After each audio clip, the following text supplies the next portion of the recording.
Hello again. I'm Lance Kurland, and today I'm going to be sharing some insights into the song Islands in the City. Islands in the City actually started out when Ginnie Waite and I, who were in a quasi group with Catherine Schultz called Energy, Innergy, no one else can use that name, we were walking one day, and I said, it really seems like people are so isolated from each other. Partly for defense mechanisms,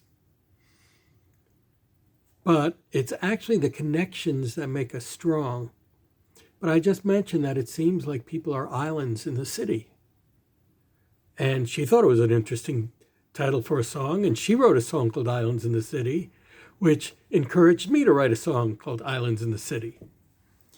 I had written a song many, many years ago, which had a similar type of feeling and theme, but I sort of wanted to get this done, and so it has a interesting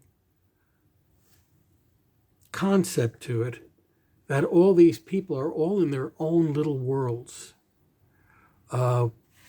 And someday I would love to play this song for people who are actually familiar with it and get their take on it. Because, I have Jamie, who's getting one more fix. Now, is Jamie a guy? Is it a girl? It could be either. It's just one of those names that could be either. And I'm just curious how people interpret that. Or there's another thing where it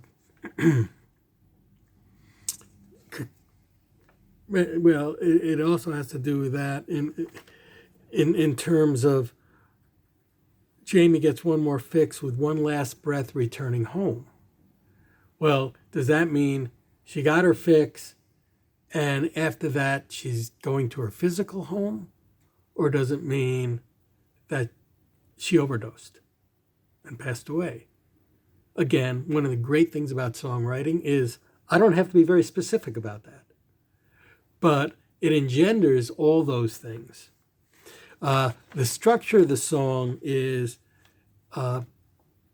in truth, it's sort of two verses, or a verse, a chorus, two verses with a little musical interlude, and then the chorus again, a verse, and then comes actually two different musical bridges. And then it starts out with a verse that morphs into the chorus. As a songwriter, there's certain things that amaze even you when you do them. And I truly like Islands in the City. It's kind of like when I grew up, there was a folk singer who I really enjoyed, a fellow named Phil Oakes. And Phil Oakes has a lot of anti-war things and stuff. But one of my favorite songs of his is Changes, which is just looking at like a slice of life. And that's what Islands in the City is.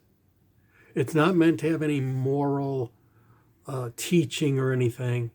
It's just meant to invoke some emotions. I hope it does with you. Now, as with always, if you enjoy the song, please share it with other people. I wish that I had a greater voice and I was a more musical or whatever, but I am what I am, and I'm sharing these songs with you, and I hope you enjoy them.